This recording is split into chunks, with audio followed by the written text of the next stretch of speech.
Hello and welcome to Candidate Conversations. Thank you for joining us. I'm Michele McCray, Community Engagement and Member Services Coordinator at DCTV. I'm thrilled to be your host for Candidate Conversations. Our role at Candidate Conversations is neutral.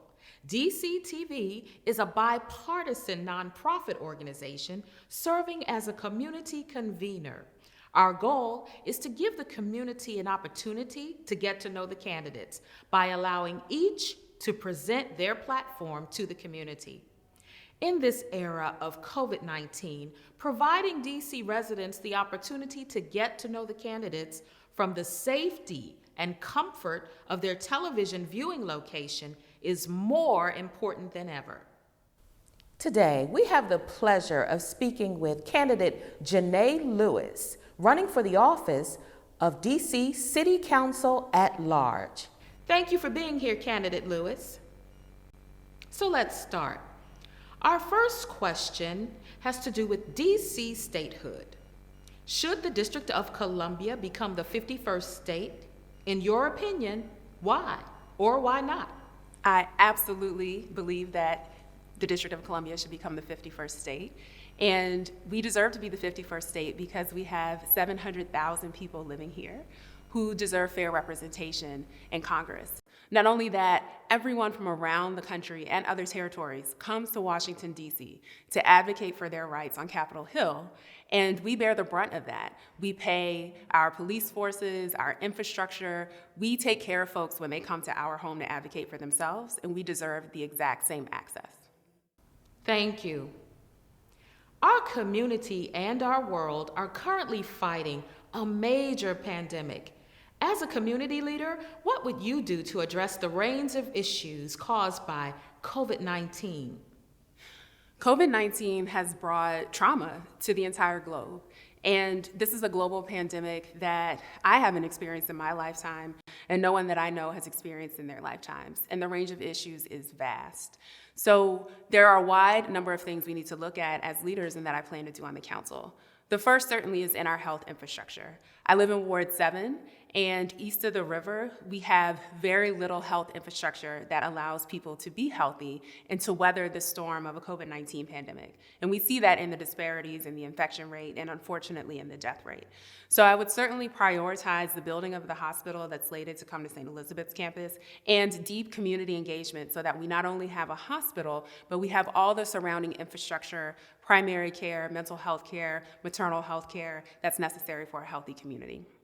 We also are facing an economic challenge in the city right now, and our small business infrastructure has been gutted with the lack of tourism and the lack of ability of people just to go out and engage with our small businesses. So I've actually proposed a mini bonds program where DC residents can purchase small municipal bonds to generate income quickly, and that money would go directly to our small businesses who didn't receive federal assistance. Thirdly, we're facing an educational crisis. So many of our students are at home and they're not getting the education that they need because they don't have Wi-Fi infrastructure or devices, or their home environment may not be conducive to learning. So as a council member, I would prioritize opening our schools as quickly as possible, as safely as possible.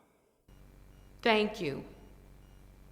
As a leader, what steps would you like to take, if any, to achieve a just, equitable, and inclusive city, and why? My whole career has been about advancing equity. I've worked across the country, building bridges, working with nonprofit organizations, even working in a bipartisan fashion with members of Congress to understand the connection between racism and policy. So my entire life and my entire career has prepared me to lead in this moment. Equity is about making sure that you cannot determine the outcomes of someone's life based on their identity, their race, their gender, their immigration status. So that covers everything in our city, from education to housing to income. And so much of what I'm proposing around those issues about creating equitable education, equitable development, and equitable housing will address that. I mentioned in our education system, we need to ensure that every student has access to a device in the short term, and that in the long term, our schools schools are funded properly for the real cost of educating our students. For housing, we need to ensure that there's housing available for folks at all income levels, but not only in terms of a social safety net, but in ways that allow people to build wealth. And so I'm proposing that as a city, we invest more in cooperative housing models and also community land trusts, which makes housing more affordable but allows for home ownership in a collective way. In equitable development, we see that the federal stimulus package and the federal support left out many small business owners of color, small business owners who are women, and a lot of our homegrown small businesses are not in Main Street associations or business improvement districts. And so I would prioritize those businesses and entrepreneurs to allow them to gain more wealth and also reinvest in our community. And also we have young people coming out of our education system for whom job opportunities might be limited, and I think that we can invest more in apprenticeship programs and also supporting them and getting the actual technical skills they need to leave high school and leave college ready for a career. We appreciate your response. Now, Washington, D.C. has a long history as a leader in providing early childhood education and leads the nation in access to pre-K for both 3 and 4-year-old children. The district is investing over $100 million to expand early childhood education. What do you see as the most important education priorities for serving these young constituents? I'm so excited that I am from this area and that I live in a city that prioritizes the education of our young people. And I think that the fact that we have universal pre-K is critical to the development of young children. But we're still operating in a system where the access to quality early childhood education is not equal. It's not equitable across the city.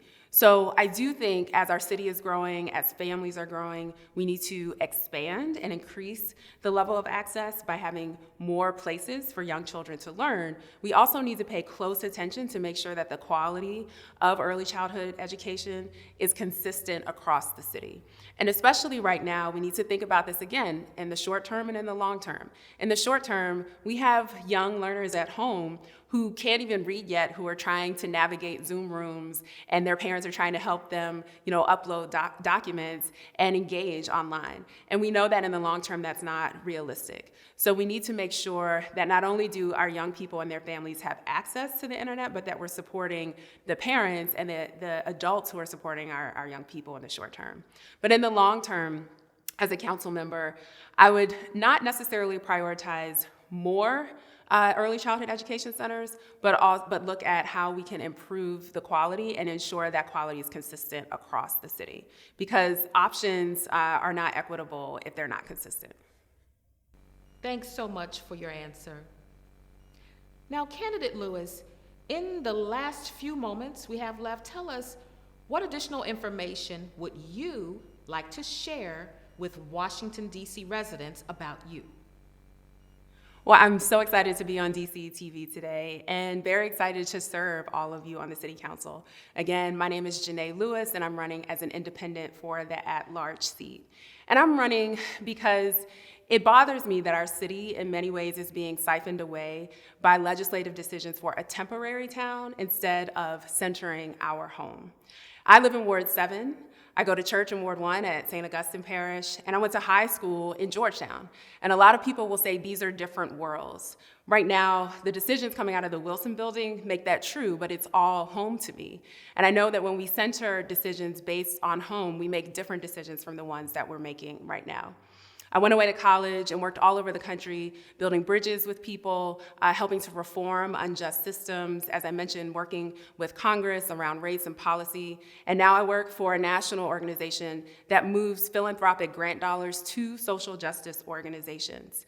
And so I plan to bring all of those best practices and all the relationships that I've built to DC to create more equity. We've talked today about education, about jobs, about housing, and so my plan is to have an equity lens around all of that, not only for the social safety net, but also in ways that help DC residents build wealth and build sustainable lives in the long term. So again, we're in a moment of crisis, and DC is our home. We know that in our families, we don't leave people behind when we're in a moment of crisis. And I believe that we should expect the same approach from our council. So as a council member, I will center our home, and I will center our vision for our home to make decisions that actually make a difference. Again, my name is Jeanne Lewis, and I look forward to earning your vote on November 3rd. Candidate Lewis, we thank you for speaking with us today. We hope all the best to you in the coming election.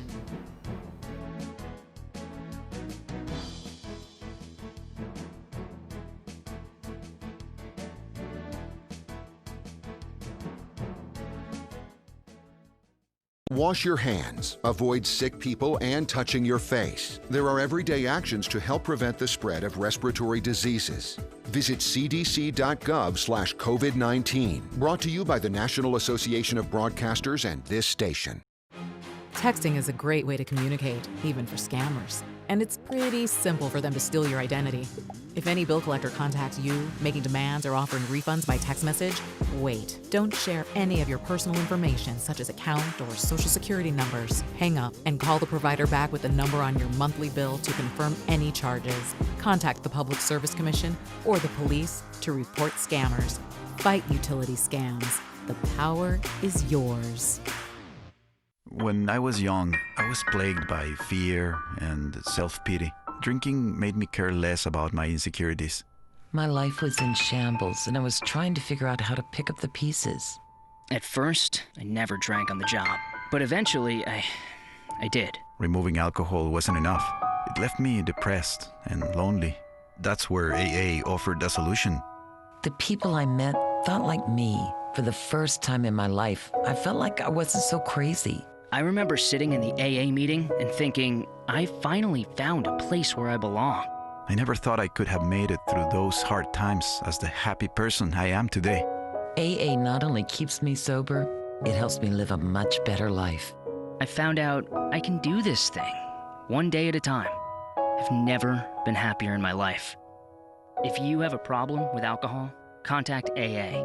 It works for me. And for me. And for me. Welcome back. You're watching Candidate Conversations on DCTV.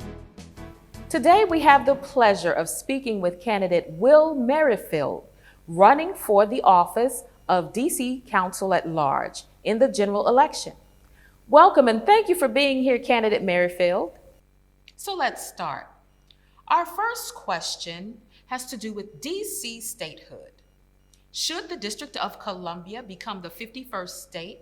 In your opinion, why or why not?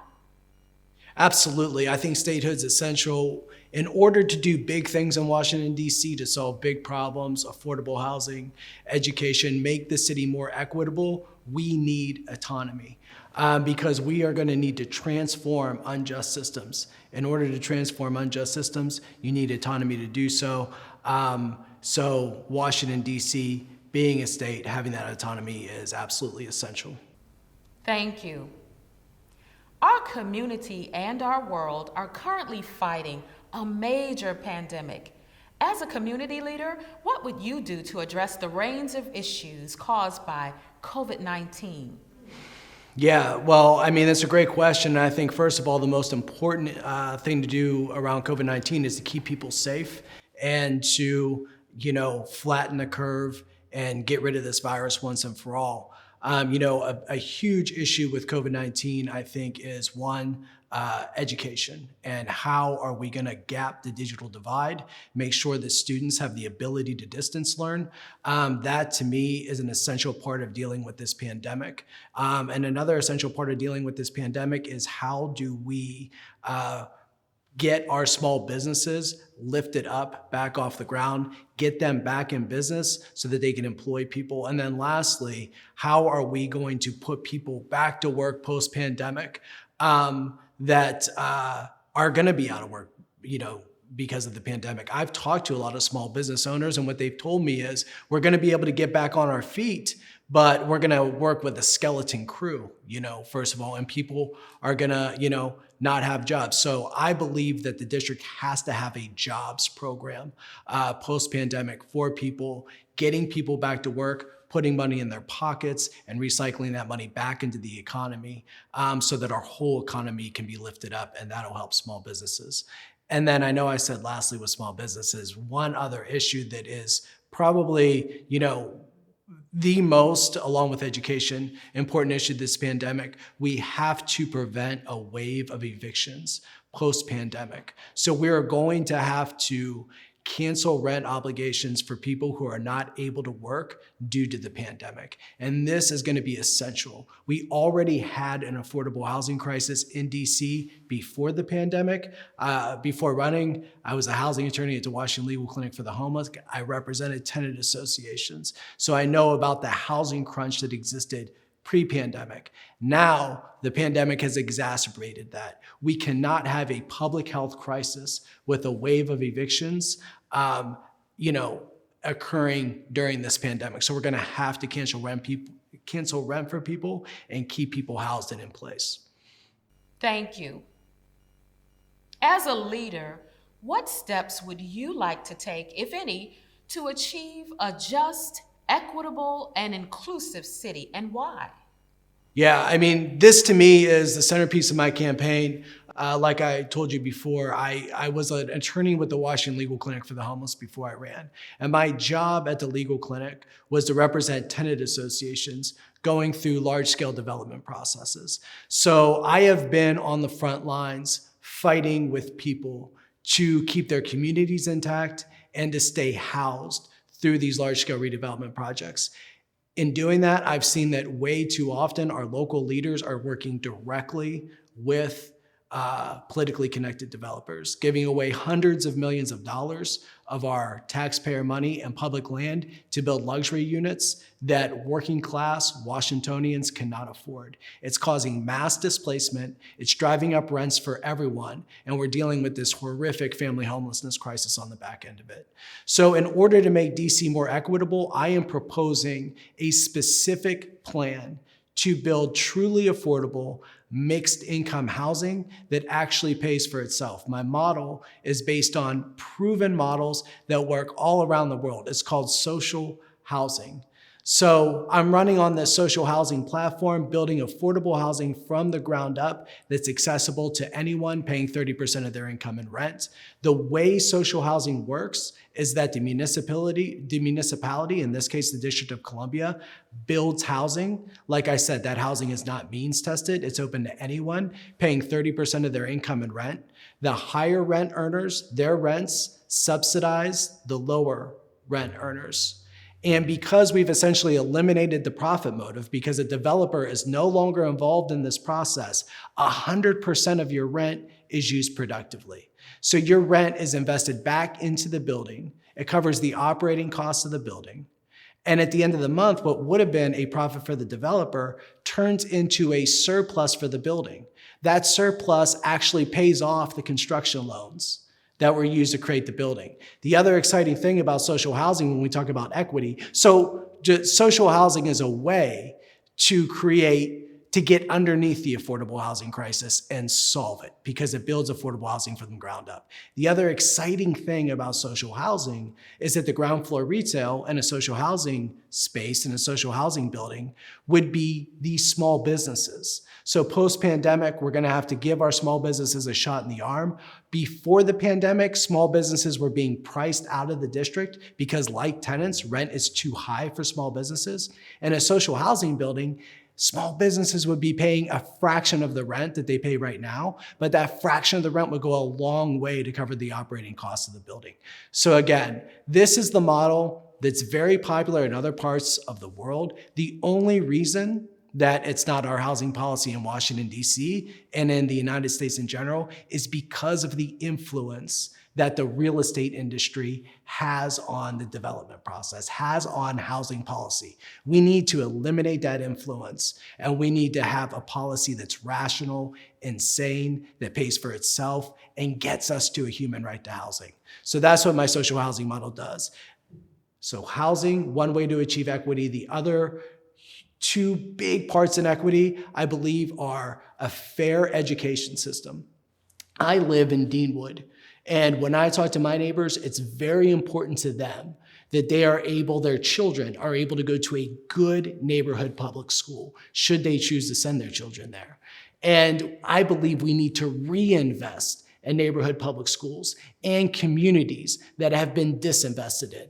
And those are schools and communities east of the river. So I want to reinvest in strong neighborhood public schools. I believe that is essential to achieving equity. Jobs is another essential part of equity. Along with my social housing plan, I am proposing a jobs program to put underemployed and unemployed Washington, D.C. people to work post-pandemic, building the thousands of units of green social housing infrastructure needed to solve the affordable housing crisis. Putting people back to work will put money in their pockets. That money will then be recycled back into the local economy, and that can jumpstart our local economy again post-pandemic. One last thing, access to healthcare. Not only facilities, we haven't had a functioning maternity ward in Ward 8. That is preposterous. It's ridiculous that we built the wharf and the Southwest waterfront. The government put over $300 million of subsidies into the wharf before we had a hospital with a maternity ward in Ward 8. That's unacceptable. So we need to increase access to facilities, healthcare facilities, but also increase access to preventative healthcare measures. So we need to provide healthy food options to all communities and safe, stable housing, because that goes a long way to determine health outcomes. That's how I believe that we make Washington, D.C. more equitable. We appreciate your response. Now, Washington, D.C. has a long history as a leader in providing early childhood education and leads the nation in access to pre-K for both 3- and 4-year-old children. The district is investing over $100 million to expand early childhood education. What do you see as the most important education priorities for serving these young constituents? Yeah, I mean, like I said earlier, I believe we have to reinvest and reimagine our public school system. I talked to teachers during this campaign, and what teachers tell me is that reliance on standardized testing and having to teach to test is a terrible method to educate children. And those tests become a self-fulfilling prophecy because communities that have been underserved, children don't do as well on those tests. And then that's used as justification to take money away from their schools and invest it elsewhere. That is a backwards system. So we need to put more money into schools where communities have been disinvested in. And I believe that education doesn't start at the school and end at the school. Education is an everything issue. So when a children's family members have a living wage and stable housing, their children are much more likely and able to get a quality education. When I worked at the Washington Legal Clinic for the Homeless, once a week I had to answer the phones for every call that came in. And the people that I talked to every day were single mothers sleeping in abandoned cars with their children, sometimes working 1 and 2 minimum wage jobs because this housing crisis is so out of control in Washington, D.C.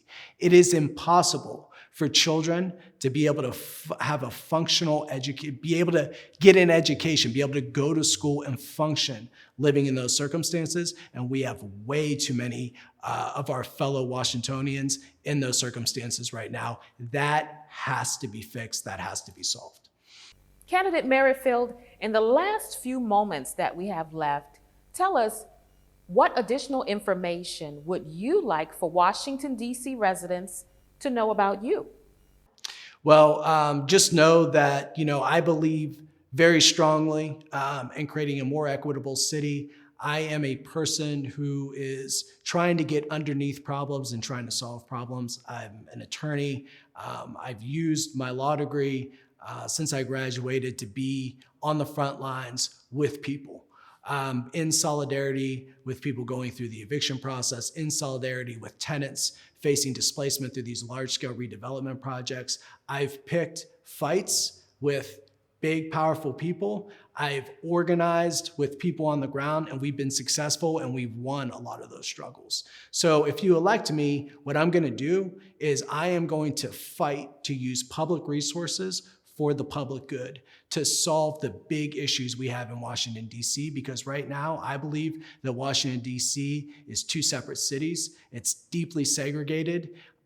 There's mass unemployment and mass displacement. We need to correct those things. We need to recycle wealth from the west to the east part of the city. And I will fight to make sure those resources are allocated properly. We're getting underneath things, and we're fixing the big issues that face, Washingtonians. If you want to check out my platform, please go to will4dc.com. That's Will, F-O-R, DC.com, and you can learn more. And thank you for the opportunity to be here today. I really appreciate it.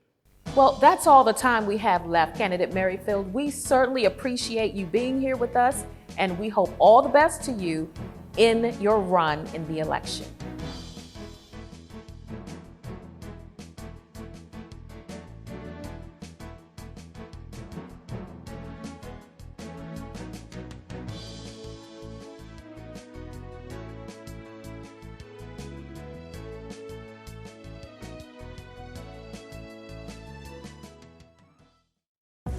Washington residents are being threatened by utility scams each day.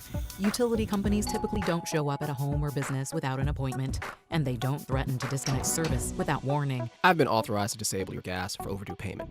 If you're faced with a situation like this, stay calm. Don't let anyone inside your home. Then call the number on your utility bill to verify charges, and contact the Public Service Commission or the police to report scammers. Fight utility scams. The power is yours.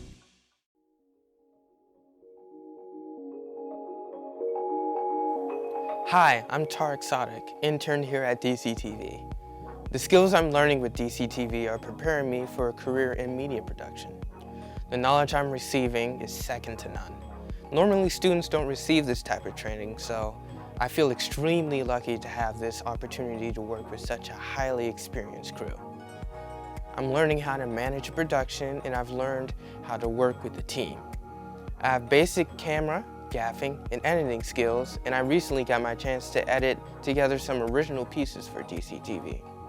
This is my DCTV story. DCTV is meaningful media making an impact. Welcome back. You're watching Candidate Conversations on DCTV. Today, we have the pleasure of speaking with candidate Vincent Orange, running for the office of DC Council at Large in the general election. Welcome, Candidate Orange, and thank you for being here. So let's start. Our first question has to do with DC statehood. Should the District of Columbia become the 51st state? In your opinion, why or why not? Absolutely, the District of Columbia should become the 51st state. We have in excess of 700,000 residents. Our GDP is larger than 12 states. Our population is larger than 2 states. We pay more taxes per capita than any other state in the United States of America, and we deserve to control our own destiny. We're here located in Washington, D.C., where the seat of power is located, yet we do not have representation in Congress. We must have 2 senators and a person in the House of Representatives to be equal in the democracy of this country. We have had more than 200,000 people who have been a part of the armed services from the District of Columbia. More than 2,000 have died. And as I indicated before, we generate tremendous amount of taxes, and we pay federal taxes, and we are a part of the United States of America. And it's time for us to have representation. It's unfortunate that the first Attorney General of the United States of America, Eric Holder Jr., who resides in the District of Columbia, cannot run to become a senator from the District of Columbia or a member of the House of Representatives. It's unfortunate and shameful that our children cannot have that dream as young people to dream that, hey, I want to grow up and be a senator like Senator Barack Obama was. So our children need to have the same dreams as every other child of the United States of America. So wholeheartedly, I agree that it should become a state. And I was fortunate enough to give the Statehood or Else address at the 20th anniversary of the Million Man March. And so I'm 100% committed to the District of Columbia becoming the 51st state. Thank you. Our community and our world are currently fighting a major pandemic. As a community leader, what would you do to address the range of issues caused by COVID-19? Well, first of all, we have to take COVID-19 very seriously. It has had a devastating impact on the District of Columbia in terms of lives lost, in terms of people suffering, in terms of creating a severely damaged DC economy, as well as it has impacted our children who've not been in school, in the classroom since March. And now we're trying to engage them in distance learning, but we know that 44% of them are without laptops or access to the internet. So how we need to address COVID-19 now is, one, we need to ensure that we have proper testing, that we have personal protective equipment for everyone, that we are taking temperature checks, that we are developing or enhancing environments to be in harmony with the Center for Disease Control protocols for safe environments. And we also have to redefine the new normal that we now find ourselves in. I know there's some people who says, well, why do we have to take a temperature check, and why do we have to engage in these type of protocols? Well, you're engaging in those type of protocols when you go to sporting events. If you go to watch the Washington football team, they have a wand and they wand you down to see if you're carrying weapons. Putting a temperature monitor up to you is a lot easier. So we need to make sure that we are engaged in social distancing, 6 feet separation. The protocols for when you go out to restaurants, that there are only 6 persons per table. Right now we're in phase 2, so there should be no more than 50 people at an event. So it's just approaching this disease in a very efficient and a very effective manner that keeps everyone as safe as possible. And for our devastated district economy, we need on a local basis for our economy to generate $8.2 billion in order for that generation to put $2.7 billion in our DC Treasury. Because it's just like you being at home. You come home one day, hey honey, I lost my job. Wow, how are we gonna pay the bills? Well, you got 30 days severance pay. After that, how do the bills get paid? And so the government is the same. If dollars are not coming in, then it cannot operate the government, it cannot operate government programs, and it's not in a position to take care of the general welfare of its citizens. So we need those dollars, and we need to jumpstart, reboot our economy, get our DC residents back to work, and get our children back to learning. Thank you. As a leader, what steps would you like to take, if any, to achieve a just, equitable, and inclusive city, and why? Well, the city must be a diverse city. We are the nation's capital, so folks from all walks of life should be present here in the nation's capital. And we should be a beacon for the world that we can live together. And so one thing we have to just be able for all of us to love mankind and to love each other. And with that being the case, then we need to engage and make sure that everyone is able to have the basics of life. And really, you could say Maslow's hierarchy of needs. In order to move forward in life, you need shelter, you need food, you need clothing, you need transportation, and then you need a good education to proceed through life. And that's what we need to ensure, that everyone in the District of Columbia has an opportunity to enjoy Maslow's hierarchy of needs, then they can move through the next stages of life. At the end of the day, we want everyone to have the best quality of life possible. We want everyone to be free, to enjoy themselves, but it all starts with education. And so we need to reduce the digital divide. So now we know we're in the age of technology. Everyone needs access to the internet, and we need to make sure that our public schools, be it public schools or public charter schools, that they're all producing, at the end of the day, high school graduates that are prepared to engage this world and to start on their journey in life. But they're starting on their journey in life being prepared. And one thing about it, once you have an education, no one can take it from you. I speak from personal experience. I come from an extremely poor background. I have 7 sisters and 2 brothers. My parents had 6th grade education, but teachers took care of me. And when I was in the 9th grade, I was introduced to a program called A Better Chance. I actually became a Better Chance recipient. I was living in Oakland, California. I received that scholarship. I went to private boarding school in Colorado Springs, Colorado, and the rest is history. Today, I'm an attorney, certified public accountant. I have a Master of Laws in Taxation from Georgetown University Law Center, my law degree from Harvard University School of Law, and I possess a Bachelor of Science in Business Administration and a Bachelor of Arts in Communications from the University of Pacific. So being the first one in my family to go to college, because I received that scholarship, it allowed me to have a better quality of life. And now, to much is given, much is expected, and now I'm here to give back and to make sure that everybody has an opportunity to have a good quality of life. We appreciate your response. Now, Washington, D.C. has a long history as a leader in providing early childhood education and leads the nation in access to pre-K for both 3- and 4-year-old children. The district is investing over $100 million to expand early childhood education. What do you see as the most important education priorities for serving these young constituents? Well, thank you for the question.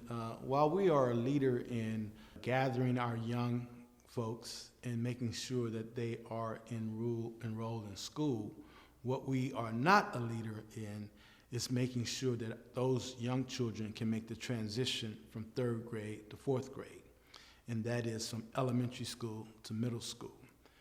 It has been my lifelong mission to ensure that our children can read independently upon entering the 4th grade, and that they can add, subtract, multiply, and divide upon entering the 4th grade, because when a child enters the 4th grade, the curriculum changes. You're no longer learning to read. The teacher wants you to regurgitate what you read, to diagnose what you read. But if you haven't learned how to read, you cannot do that. If you have not been able to add, subtract, multiply, and divide, then I cannot introduce you to decimals, to fractions, to geometry. And the United States Department of Education has indicated that if children are unable to make that transition from 3rd grade to 4th grade so they can move on through their educational career and development, that more likely than not, that child will make contact with the criminal justice system. And we want to avoid that contact at all costs. So while we're spending money and gathering the children and getting them to school, that's great. But we have to now focus in on the product, the outcome. What is going on in that classroom? You have my child now, so what are you teaching my child? Is my child ready to move forward? So as a 3-year-old, what was a 3-year-old supposed to learn? Now you're 4, you want to have that 3-year-old foundation. You're 4, you have the 4-year-old foundation. 5, you're entering kindergarten, ready to take a seat and really engage in learning. And then standardized testing starts in the 3rd grade. And that's where that measurement is. Can you read independently, and can you add, subtract, multiply, and divide? And I think that is the mission now. And let me close by saying that education goes in cycles. So if we start in the beginning, right now there's an initiative from birth to 3, which I support and we should be funding. Then you have from 3 to kindergarten, and then from kindergarten to 4th grade, then middle school and high school. But every cycle, we must ensure that those young people have an educational foundation so they can complete the cycles of education and at 17, 18 when they graduate from high school, and then they're prepared to even move further and pursue a good quality of life. Candidate Orange, in the last few moments that we have left, tell us what additional information would you like to share with Washington, D.C. residents about you? Just want the residents of Washington, D.C. to know that we're right now in a critical stage. I'm the only candidate that's running that was here in 2000 when we had the Financial Control Board. We had a $518 million deficit. We had junk bond status. We had a control board that oversaw the affairs of the District of Columbia. The federal government gave us a prescription, balance your budget for 4 consecutive cycles, and then they go away. We accomplished that. But we also put together a plan called the Economic Resurgence of Washington, D.C., Citizens Plan for Prosperity, 40 action items. We executed those items, and that helped us to go from junk bond status to AAA bond status, from a $518 million deficit to $1.6 billion in our rainy day fund, from a control board to no control board. And the rainy day fund that we built, which was nearly $2 billion prior to COVID-19, has gotten us through the Great Recession of 2008, the federal shutdown of 2017, and now it's getting us through this COVID period, but our rainy day fund is depleted. So it's like you're at home, you no longer have any savings. And we must replenish that fund or the control board comes back. And our worst nightmare would be the control board coming back under Donald J. Trump. That would just be disastrous. So how do we make our money in the District of Columbia? Through individual income taxes. But right now, a lot of folks aren't working, so we aren't getting that projection of revenue. 1 million people come into the city every day. We sell them goods and services. We get sales taxes. But those folks aren't coming into the city every day. So we're losing out on that pot of money. And then the other pot is property taxes. Well, if folks can't pay their property taxes because renters can't pay their rent, landlords can't meet their obligations. So we are in a very critical and devastating point in history.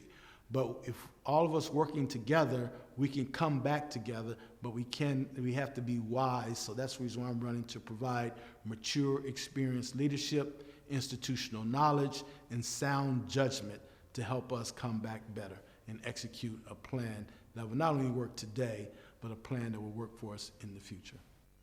Candidate Orange, that's all the time we have left for now, but we certainly appreciate you being here with us today, and we really bid you much success in the coming general election.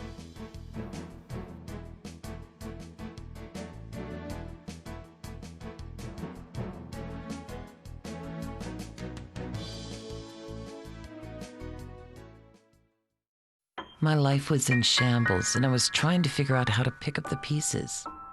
AA not only keeps me sober, it helps me live a much better life. If you have a problem with alcohol, contact AA. It works for me. Please listen to this message in its entirety. There is currently a motion being filed to suspend all bank accounts and tax returns bearing your name and social security number. To review immediate rights and details and avoid all further proceedings, please contact our firm at 1-844-898, or you may press 1 to be transferred to your case manager immediately.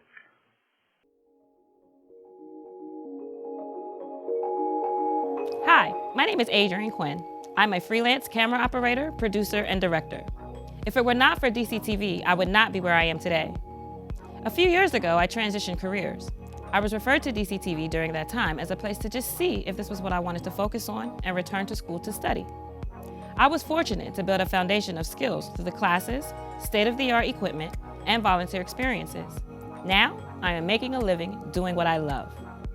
This is my DCTV story. DCTV is meaningful media making an impact. Welcome back. You're watching Candidate Conversations on DCTV. Today, we have the pleasure of speaking with candidate Monica Palacio, running for the office of DC Council at Large in the general election. Welcome and thank you for being here, candidate Palacio. So let's start. Our first question has to do with DC statehood. Should the District of Columbia become the 51st state? In your opinion, why or why not? Oh, I absolutely think we should, and it's an issue that I've been working on for many years now. In 2015, I did a TEDx talk specifically on the issue of statehood. DC residents deserve full representation on Capitol Hill because we pay taxes. We're tax-paying citizens, and we deserve the same rights and representation as any other citizen and tax-paying resident of this country. Statehood, the lack of statehood truly undermines our ability to pass our own laws, to take guns off our streets, to legalize marijuana, and to make a host of other decisions that we should have the power to make as the residents of this jurisdiction. Thank you. Our community and our world are currently fighting a major pandemic. As a community leader, what would you do to address the range of issues caused by COVID-19?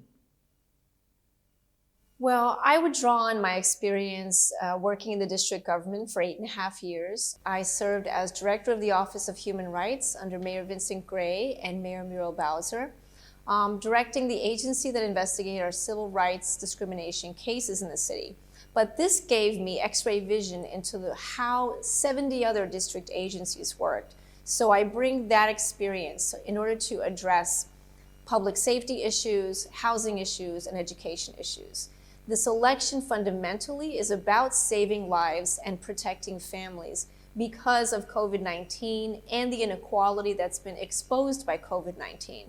So I would pass legislation to make sure we can pay rent to keep people in their homes, pay mortgages if we need to keep people from losing their homes, and investments in schools for students that are disconnected and not able to be part of the learning model that we're forced to accept right now, and also make sure that we bring a racial justice lens to all the work we do on the council. Thank you. As a leader, what steps would you like to take, if any, to achieve a just, equitable, and inclusive city, and why? Well, I think we have to, as I said, bring a racial equity lens that prioritizes Black and brown needs, the needs of residents in the city that have gone long underserved and unnoticed. I'm originally from Colombia, South America, so I'm an immigrant to the United States, and I grew up in rent control housing in New York City. My mother was a New York City public hospital nurse, so I know what it's like to face poverty, to be unable to pay your bills, to worry about feeding your children. And I think the district has to prioritize the needs of the families that are suffering the most. So that is my biggest priority. That also means we have to prioritize investments in our schools that are struggling. Schools that are struggling because we haven't provided the resources they need in terms of helping them pay their teachers, helping them have the support services they need, social workers, nurses, other support services for students that are struggling. A student cannot learn if they're facing food insecurity or housing insecurity. So those are some of my priorities. We appreciate your response. Now, Washington, D.C. has a long history as a leader in providing early childhood education and leads the nation in access to pre-K for both 3- and 4-year-old children. The district is investing over $100 million to expand early childhood education. What do you see as the most important education priorities for serving these young constituents? Well, I think that they're the same priorities for some of our older students. I have a son who's now in 6th grade, and our students at these very young ages need a low student-to-teacher ratio. We don't want to have crowded classrooms. We want to have students that have access to all the resources they need. That means we have to increase funding, increase the per pupil funding formula. Think about schools that are struggling to keep up with the needs of the families they serve. So we need to make investments so teachers don't burn out. And we have to invest in supporting Black and brown leaders and school leadership that reflects the community.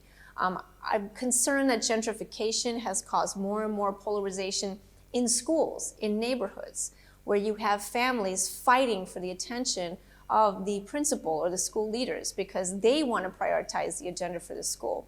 We need to help all stakeholders and all families have a voice. And there are great organizations like PAVE and like many community-based organizations that are helping to connect disconnected families. I know for Latino families and immigrant families, there's a sense of respect and fear. They don't want to come in and challenge a school or demand a service or question a teacher. So we have to build good communication strategies so families aren't left out and they can advocate for their son or their daughter and help them get the support services they need. Now, candidate Palacio, in our last few moments that we have left, tell us what additional information would you like the DC residents to know about you?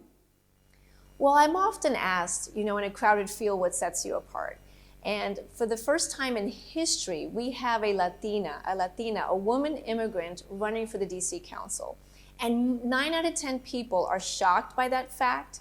And when they hear the work I've done now for 30 years, I've worked with incarcerated parents, I've worked with youth affected by violence, I worked fighting for our civil rights and our human rights.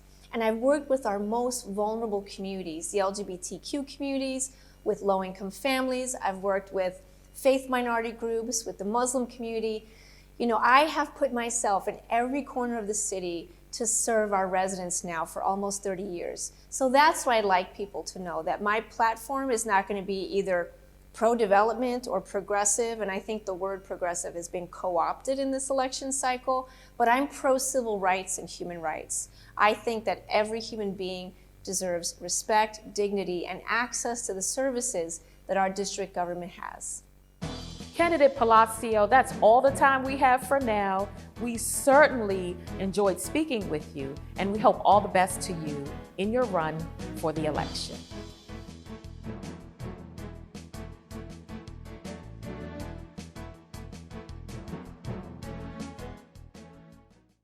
Wash your hands, avoid sick people and touching your face. There are everyday actions to help prevent the spread of respiratory diseases. Visit cdc.gov/COVID-19. Brought to you by the National Association of Broadcasters and this station.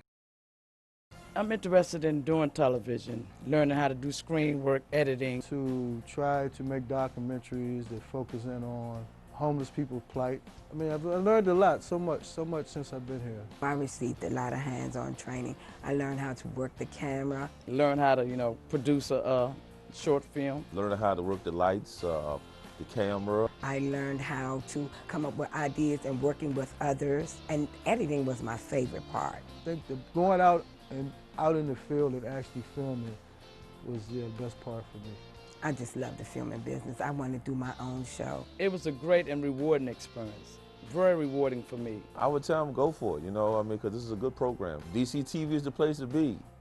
For more information about classes and workshops, visit dctv.org.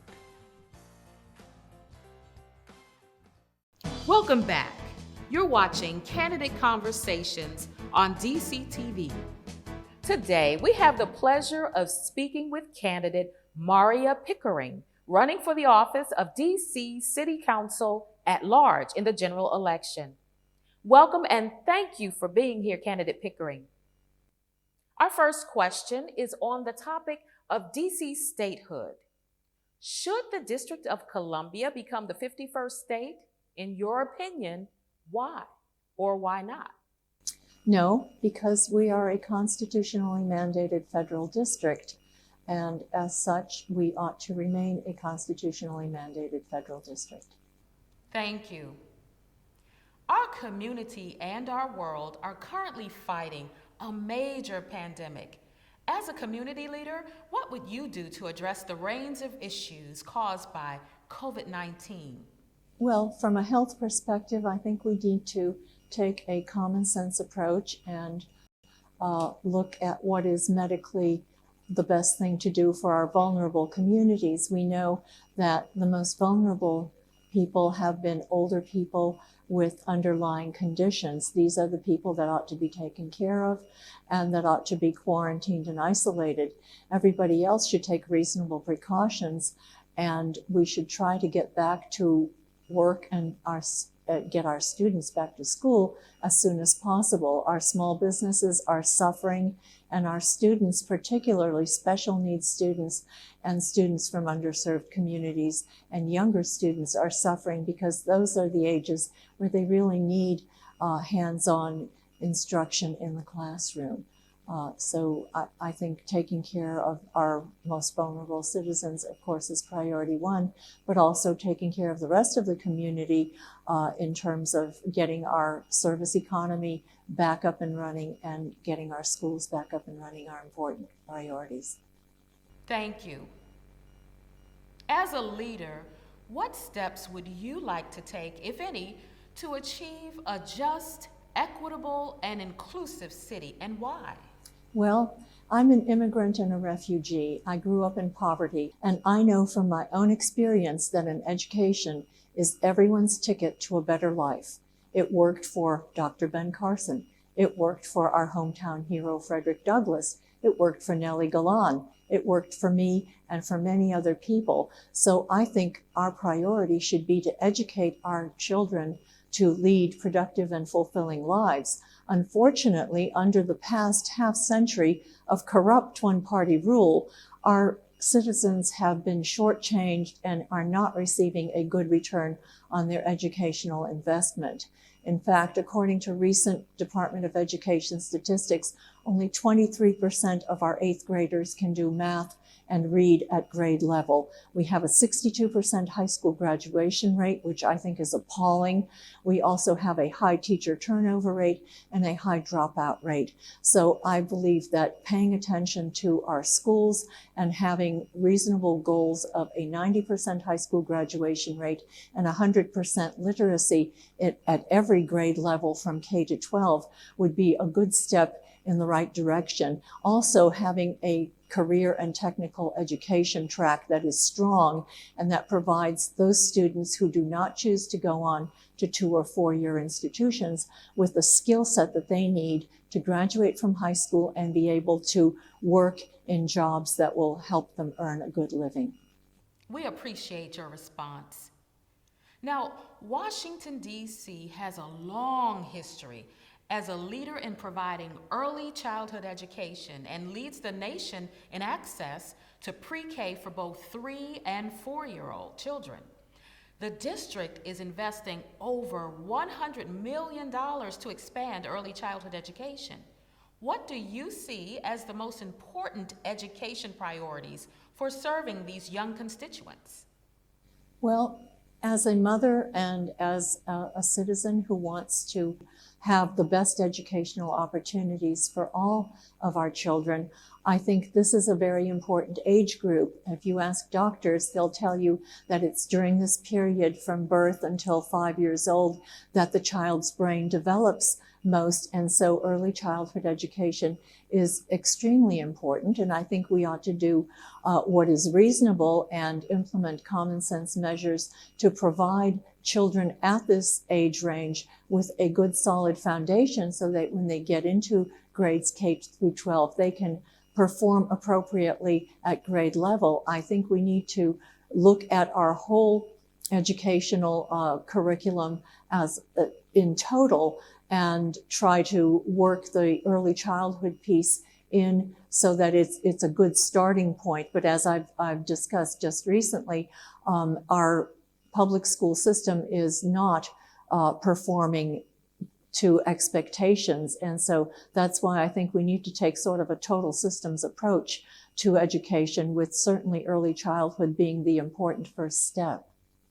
Now, Candidate Pickering, in these last few moments that we have left, tell us, what additional information would you like the residents of Washington, D.C. to know about you? Well, my campaign motto is no more business as usual, and I'm running because I think we can do better for our citizens. I'm an immigrant and a refugee. I am a former small business owner. I'm a mother who raised my child here in Washington, D.C. And as a former small business owner, as a contract management specialist, and as a former government employee, I think I'm the best qualified candidate to effect positive change. I am also the only candidate who is talking about pension exclusion restoration for our senior citizens. Many of our seniors are retirees from either the city or the federal government, and currently they do not enjoy the same benefits as seniors in neighboring jurisdictions and 38 other states. So as your council member, I would support the pension exclusion legislation passage, which has been in front of the council for 3 years and which has not been passed. I think our seniors deserve some tax breaks, and I would work hard for that. And I'm also the only one representing the Party of Freedom and Opportunity, the party of Abraham Lincoln and Frederick Douglass, and I respectfully ask for your vote. Well, that brings us to the end of the time we have for now, but we certainly appreciate you coming by and being on our show.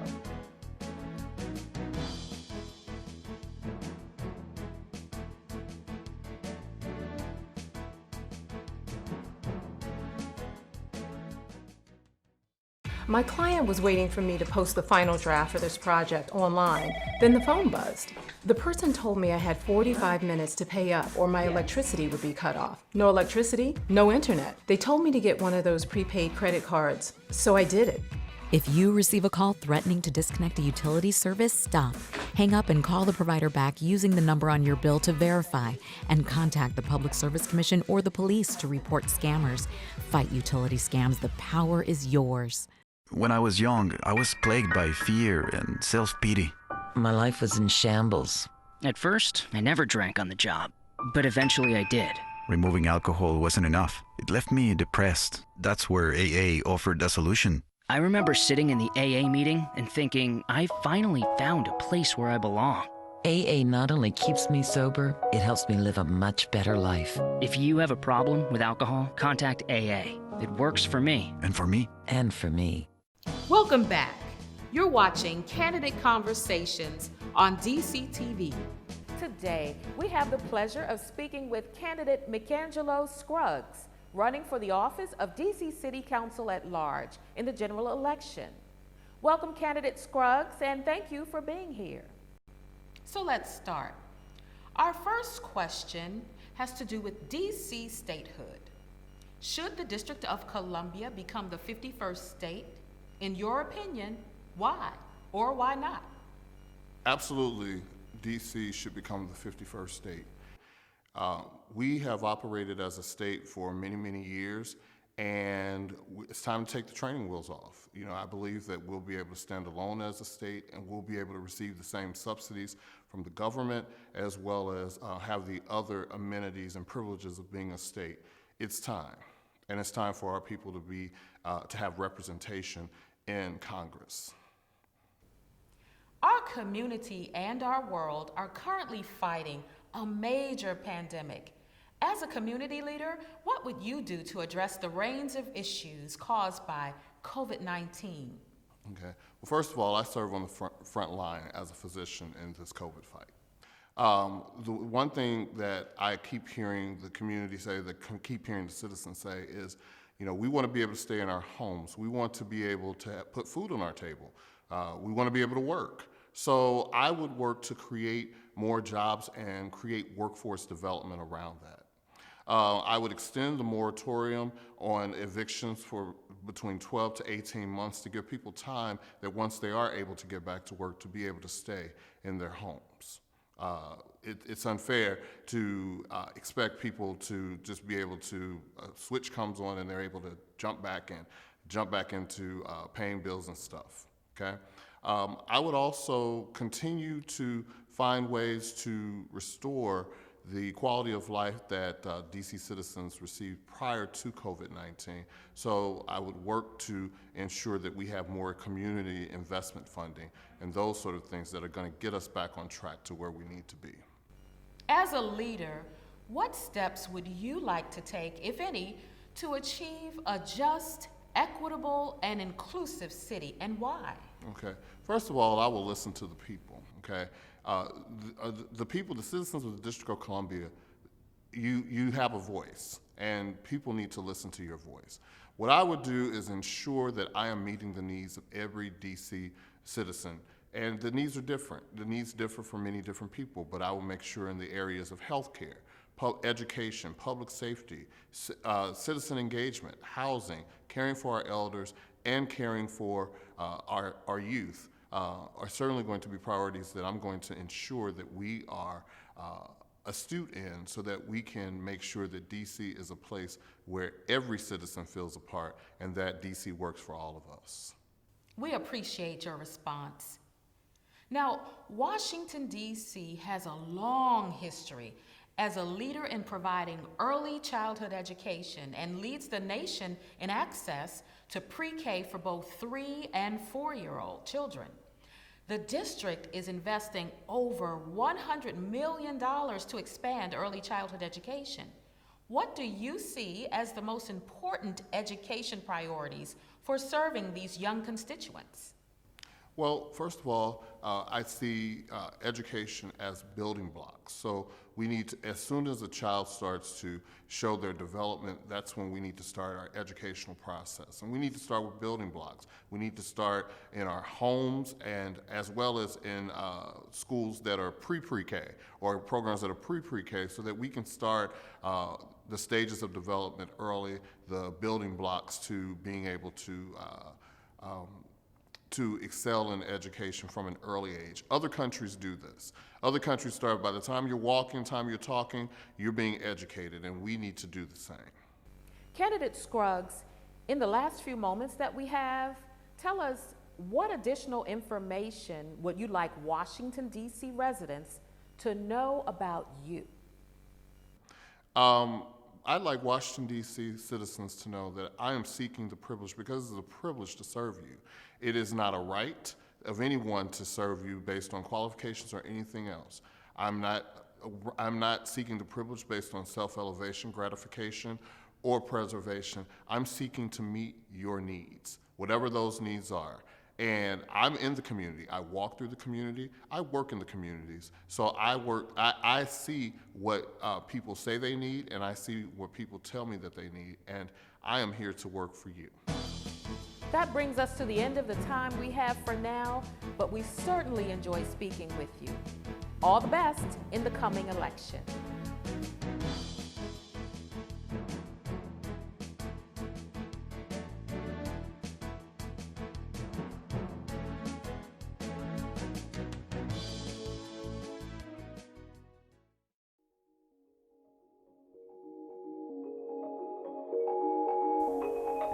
Hi, I'm Alvin Jones, native Washingtonian and president of AJ Productions, and also the managing partner of the Alvin Jones Communications Group.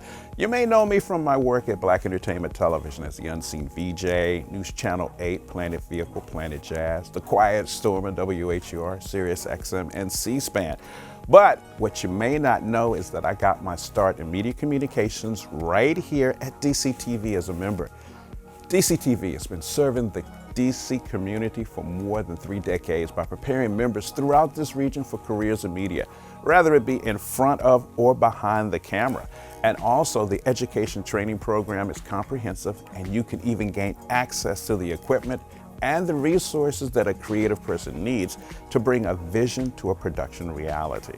So that's my DCTV story. DCTV is meaningful media making an impact. Welcome back. You're watching Candidate Conversations on DCTV. Today, we have the pleasure of speaking with candidate Jeanne Wilcox, running for the office of DC City Council at large in the general election. Welcome, and thank you for being here, candidate Wilcox. So let's start. Our first question has to do with DC statehood. Should the District of Columbia become the 51st state? In your opinion, why or why not? Yes, definitely DC should become the 51st state, and it should have happened actually long before now. I represent the Statehood Green Party, and we started as the historic DC Statehood Party, which was formed by Julius Hobson, Hilda Mason, Joe Butler, and a number of different activists to get statehood for DC. We then became the Statehood Green Party, but this is one of our standard issues, our core issue, and we think things look very good now in terms of lobbying on Capitol Hill, but DC should have full political representation and full voting rights in the Congress. Our community and our world are currently fighting a major pandemic. As a community leader, what would you do to address the range of issues caused by COVID-19? Right. Well, COVID has been very difficult for nationally and for our community. I think the main thing that's going to come up in the next few months are the evictions. There are going to be a number of tenants, thousands of them, who haven't been paying their rent and can't pay their rent because they lost their jobs or they're on unemployment. So as a lawyer, I've done some landlord-tenant cases, and I think the entire community is going to have to come together to make sure there's funding for renters and that they have the legal support they need. Also, the council is going to have to look at the budget and make sure that we cut the fat, cut the unnecessary projects, and make sure we can keep the essentials like human services, homelessness, housing, education. Those are the important things. As a leader, what steps would you like to take, if any, to achieve a just, equitable, and inclusive city, and why? Right. Well, as a landlord-tenant lawyer, that's another area I've worked on. I think affordable housing is a big one. We have to make sure that I think we should stop the developer subsidies, make sure that city money goes to be developing deeply affordable housing, those that serve the most low income, also immigrants and workforce housing. So we need more affordable housing. We also need to make sure we have a public education board which answers to the community, make sure that parents and family members have a say in the education of their children. And we also need to have health equity. The COVID crisis has showed that we don't have enough health services throughout the city. We need to have a fully functioning hospital east of the river. That is going up now at the St. Elizabeth spot, but it should have maternal health, it should have trauma services, and all of those services throughout our city. So health, education, housing, I think are the main ones. We appreciate your response. Now, Washington, D.C. has a long history as a leader in providing early childhood education and leads the nation in access to pre-K for both 3- and 4-year-old children. The district is investing over $100 million to expand early childhood education. What do you see as the most important education priorities for serving these young constituents? Yes, well, I think the early pre-K is very important. And I think actually Robert White, who's the incumbent, did create the Birth to 3 Act, which was providing full support for students and children in that age group. That needs to be fully funded. So we need to make sure that there's outreach to parents, to the homes, to make sure that children have health care that they need. We need to get them into educational programs as soon as possible. And then, of course, I was actually on the school board in the 90s, and we have a pre-K now, full pre-K for 4-year-olds through the school system. So all of those things are very important. It needs to be health outreach, family support, and also education. Candidate Wilcox, in the last few moments that we have left, tell us what additional information would you like the Washington, D.C. residents to know about you? Yes, thank you. Well, I'm running on the D.C. Statehood Green Party's at-large seat. I have run before, and I've been involved in party politics for a number of years. I came to D.C. in the 1980s. I had been a college student here and enjoyed it, so I came back. I went to law school at American University in the 1980s. I was appointed to the DC Commission for Women by Sharon Pratt Kelly because I'd helped with her campaign. And then I got elected to the Board of Education for Ward 2. That was between 94 and 98, just before the control board came in. So I do have that education experience. And again, I'm a lawyer. I've done public interest and consumer law, and also work with groups like the National Lawyers Guild, which is a progressive legal group. So I think I have the professional background and the longtime residence and activity in DC to make myself an effective council member. Well, we've certainly enjoyed speaking with you, Candidate Wilcox. We hope all the best to you in the coming general election.